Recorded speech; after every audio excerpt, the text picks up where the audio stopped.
Pour ceux qui ne connaissent pas le groupe Happy Capital, nous sommes spécialisés en financement participatif.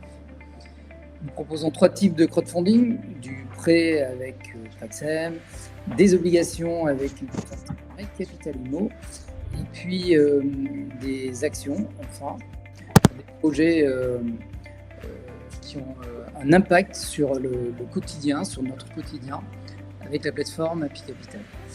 Depuis 2013, on a financé un peu plus de 200 projets pour près de 40 millions d'euros. Et aujourd'hui, nous allons parler de Keyop Media. Alors, Keyop Media, c'est un groupe de presse local qui regroupe, sans déflorer le sujet, 3 médias, Finance Mag, donc Sale, et également Aki, qui est une acquisition très récente. Nous allons parler ce soir de l'opération de crowdfunding, de leur opération de crowdfunding qui démarre très fort puisque le seuil de validation a été dépassé en quelques jours. Et à date, nous avons récolté 120 000 euros pour un montant total recherché de 300 000 euros.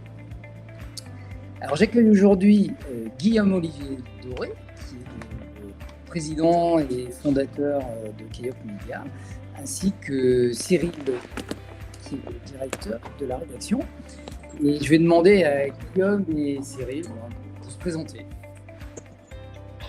Merci Philippe. Je laisserai Cyril se présenter juste après moi. Donc, mon nom est Guillaume-Olivier Doré. Je suis entrepreneur et investisseur depuis une trentaine d'années. Keyop Media est ma 7e expérience entrepreneuriale. Après avoir créé plusieurs autres sociétés dans l'univers de la finance, j'ai eu mon propre fonds d'investissement, et dans l'univers du digital, puisque j'ai été cofondateur d'une plateforme qui s'appelle un PSM, que vous connaissez sûrement de nom, qui s'appelle Viadeo. Et par ailleurs, cofondateur aussi d'une société dans les biotech, dans les medtech plus précisément, qui s'appelle Terraclion. C'est deux sociétés technologiques ayant été cotées en bourse. J'ai par ailleurs une expérience d'investisseur de longue date, puisque depuis 30 ans, j'investis à la fois mes propres fonds et les fonds qui me sont confiés par des investisseurs institutionnels. Et j'ai investi à peu près 500 millions d'euros dans ma vie d'entrepreneur, dans près de 300 entreprises, avant de redevenir entrepreneur en 2015 et en créant 2 sociétés ici en région bordelaise. La première qui s'appelle aujourd'hui Keyop Media, sur laquelle on va revenir, et la seconde qui est une société d'édition de logiciels pour l'univers de la finance qui s'appelle Elwin.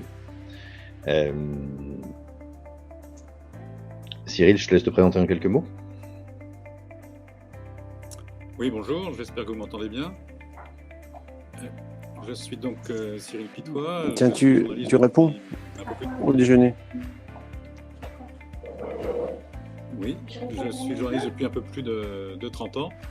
Et j'ai fait l'essentiel de ma carrière en presse quotidienne régionale, dans un grand groupe, où j'ai été reporter économique et politique sur toutes les questions d'environnement et de société dans 8 territoires différents dans l'ouest de la France.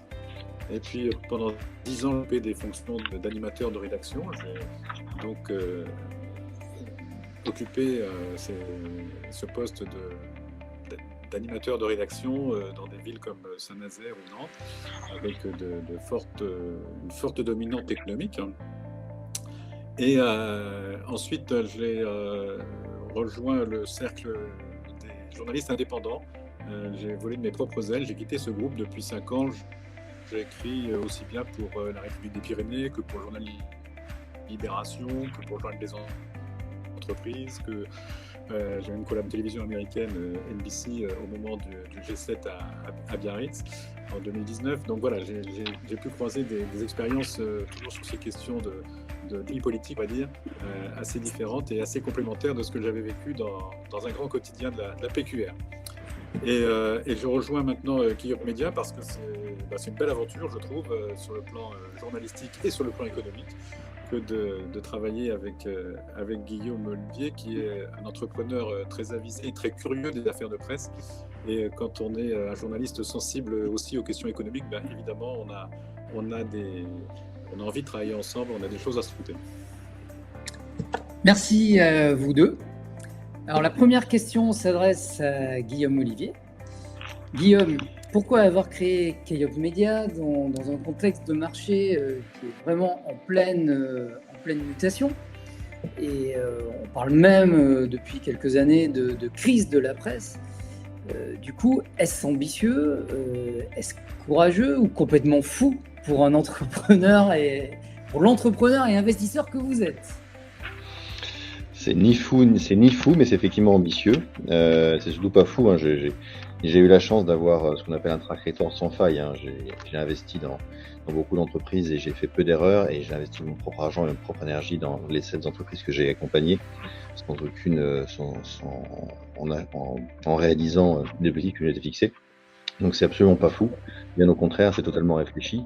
Ma première expérience avec l'univers des médias date en fait il y a maintenant une dizaine d'années, lorsque j'ai investi avec des fonds qui m'étaient confiés, puisque j'avais mon propre fonds d'investissement dans le secteur des médias, en accompagnant plusieurs projets, dont un qui s'appelle Net Media Group et un deuxième qui s'appelle Reworld Media, qui naissait à l'époque.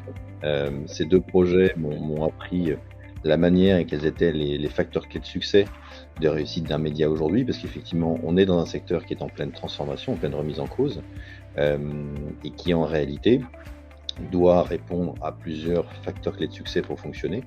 Le premier, c'est ce que j'appelle la verticalité, c'est-à-dire la spécialisation du média dans un univers extrêmement défini. La seconde, c'est l'adaptation au nouveau monde de consommation des médias. Aujourd'hui, un média est consommé de manière assez binaire. C'est un média qui est consommé de manière immédiate et accessible, donc en utilisant le web évidemment, parce que c'est une information qui doit être utile au moment où ça doit être utile. Soit il est consommé de manière plus approfondie et de manière plus journalistique, allons-nous dire, à travers des dossiers plus approfondis et plus réfléchis ou des enquêtes. Et on le voit aujourd'hui, les groupes médias qui fonctionnent et qui réussissent arrivent à mixer cette double spécialisation. L'exemple de Mediapart en est une, mais l'exemple d'autres types de médias existent. Et donc sur cette base-là, en 2015, j'ai lancé Finance Mag. Alors ça s'appelait pas Finance Mag à l'époque, ça s'appelait FinTech Mag pour être tout à fait précis, en constatant que cet univers de la finance, qui est mon secteur d'activité historique, hein, dans lequel je suis depuis une trentaine d'années, était en phase d'évolution vers la technologie, et qu'il n'y avait aucun média qui relatait cette mutation. Et donc en croisant ces deux spécialisations, la finance d'un côté et la technologie de l'autre, j'ai lancé FinTech Mag, qui est devenu Finance Mag plus tard, mais qui a toujours ce même ADN autour de la finance et de la technologie, donc sur une communauté extrêmement dédiée, qui est les hommes et les femmes qui font la transformation de la finance à travers la technologie. Et c'est un média qui a extrêmement vite trouvé sa place grâce à sa spécialisation. Il était évidemment web first. Nous avons lancé la plateforme digitale en premier, et nous l'avons étendu en 2019 avec une édition papier trimestrielle qui sort à l'occasion de thématiques spécifiques une fois par trimestre, en partenariat avec des salons, avec des événements qui lui donnent sa crédibilité. Même chose lorsqu'on a reproduit le modèle avec C'est Intelligence économique. Le constat, c'était qu'il y avait en France en tout cas un trou béant autour des notions d'influence et de médias approfondis dédiés à ce qu'on appelle les Key Opinion Leaders. Les Key Opinion Leaders, c'est les gens qui font le pouvoir et la décision en France. Beaucoup des médias français avaient délaissé cet univers-là, et donc en exploitant une licence d'un partenaire américain qui s'appelle Project Syndicate, nous avons passé un accord qui nous a permis aujourd'hui de lancer le premier MOOC économique français, qui s'appelle C'est Intelligence économique, qui permet à une quinzaine de milliers de décideurs français d'avoir un éclairage sur les transitions que subit le monde d'aujourd'hui. De la même manière, lorsque l'opportunité nous a été proposée de regarder l'acquisition d'une société média qui était ici basée en Nouvelle-Aquitaine, qui s'appelle Aki.fr, on l'a regardé avec exactement le même filtre, le même prisme, c'est-à-dire est-ce que c'est un média qui rassemble une communauté spécifique, avec un angle spécifique, avec une spécialisation qui permet de captiver, de cultiver une communauté extrêmement serrée, et c'est effectivement le cas, et c'est la raison pour laquelle nous venons de faire l'acquisition de Aki.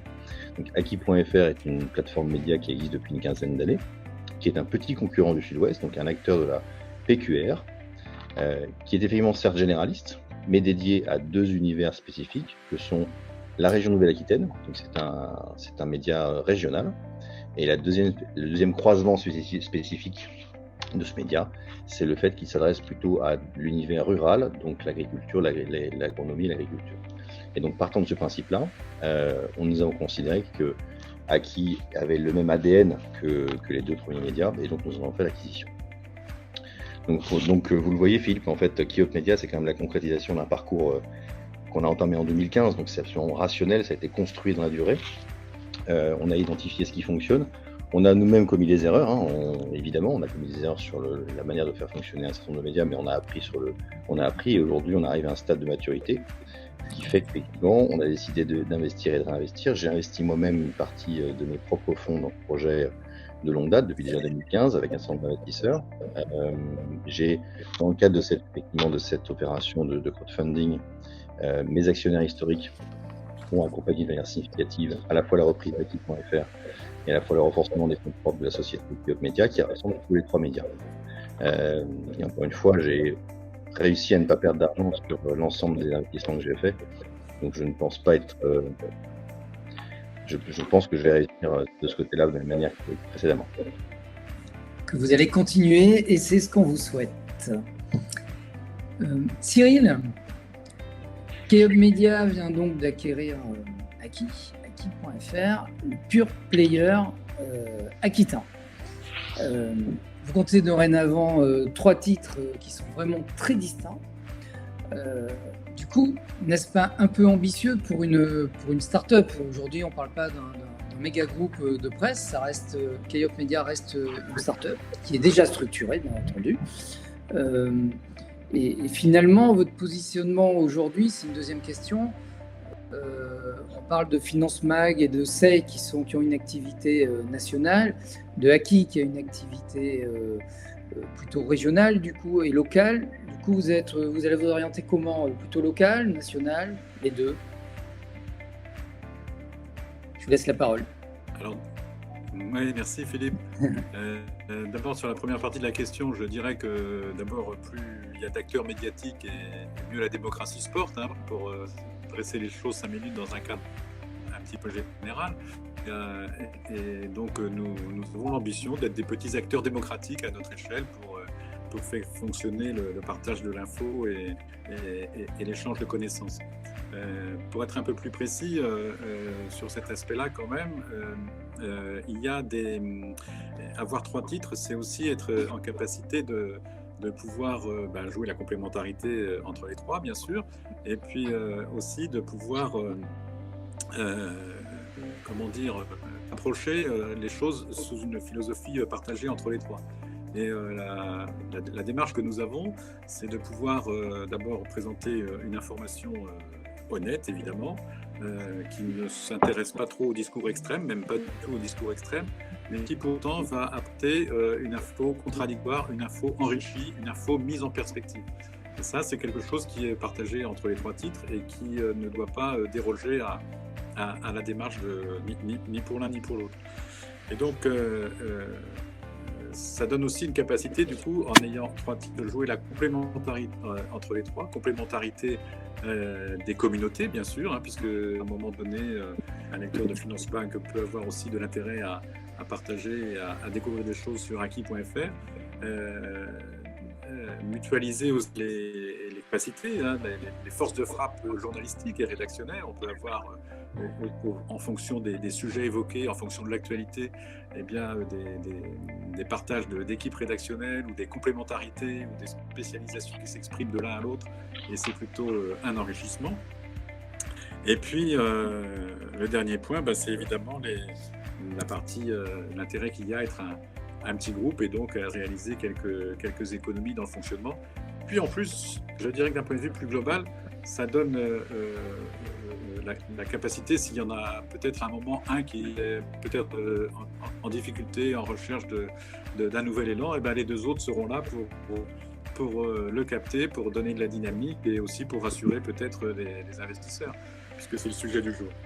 Donc, tout ça pour dire que c'est plutôt une notion de complémentarité entre les titres, de complémentarité entre les communautés touchées par chacun de ces titres qui prévaut.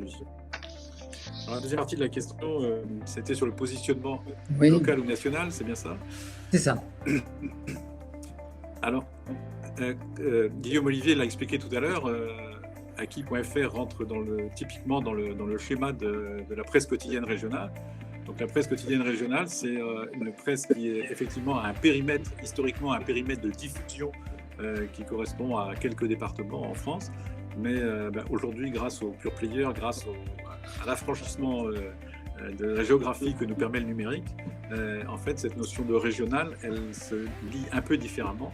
C'est-à-dire qu'on va avoir une approche dans les titres de la presse quotidienne, comme acquis. On va avoir une approche des problèmes nationaux, des questions de société qui sont partagées par une communauté, par un territoire, mais que l'on peut diffuser, que l'on peut d'abord consulter depuis n'importe où sur la planète, et puis on peut échanger, on peut l'enrichir avec d'autres interlocuteurs qui sont forcément sur ce territoire.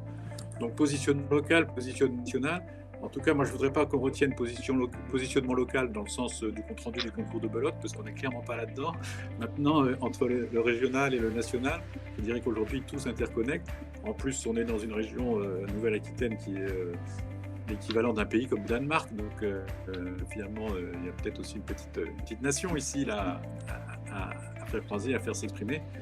En tout cas, ce qui est sûr, pardonnez-moi, ce qui est sûr, c'est que l'ambition, c'est vraiment que des acteurs institutionnels, politiques, économiques puissent se croiser dans nos colonnes, puissent se rencontrer et puissent se découvrir et pourquoi pas faire du business ou en tout cas partager des éléments de connaissance, des expériences de territoire et s'enrichir mutuellement les uns les autres. Donc ça, je ne sais pas dire si c'est régional ou national, mais en tout cas, c'est ce qui nous motive.